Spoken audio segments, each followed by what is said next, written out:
दोस्तों आखिरकार बारबारोसलर एपिसोड 24 का ट्रेलर आ ही गया।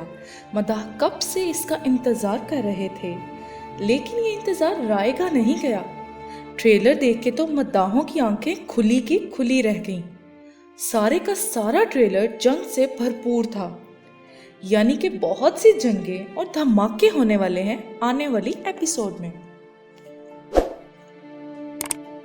लेकिन असल मसला तो ये है कि ट्रेलर के एंड में गैब्रिएल को तो कुछ नहीं हुआ, लेकिन ओरोज रईस को भी तीर लग गए और खिजर को भी खंजर मारा गया और दोनों भाई एक दूसरे के सामने अपने घुटनों पे आ गए।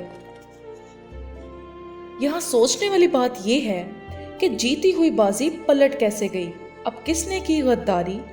और जैसा कि हमने ट्रेलर में देखा कि इलियास ने खिजर से गुस्सा होकर शाहीन का ओहदा शहबाज को दे दिया और उसे कालिमनोस का गवर्नर बना दिया। और तो और जहां गैब्रिएल को बांध कर रखा गया था, वहां भी इलियास को ही उससे बात करता दिखाया गया। तो क्या इलियास अब अपने ही भाइयों के खिलाफ हो जाएगा और उनके साथ करेगा गद्दारी और उनकी जान खतरे में डालेगा? दोस्तों पूरा ट्रेलर देखने के बाद तो यही लगता है कि ओरोज रईस और खिजर बच जाएंगे और गैब्रिएल पकड़ा जाएगा और बाद में इलियास या शहबाज की कारस्तानी की वजह से गैब्रिएल फिर से आज़ाद हो जाएगा। लेकिन फिर यहाँ सोचने वाली बात यह है कि आखिर ओरोज रईस की 1 साल की तारीखी कैद का क्या होगा? क्या ये कैद अभी आगे जाकर दिखाई जाएगी या गैब्रिएल ही करेगा ओरोज रईस को कैद?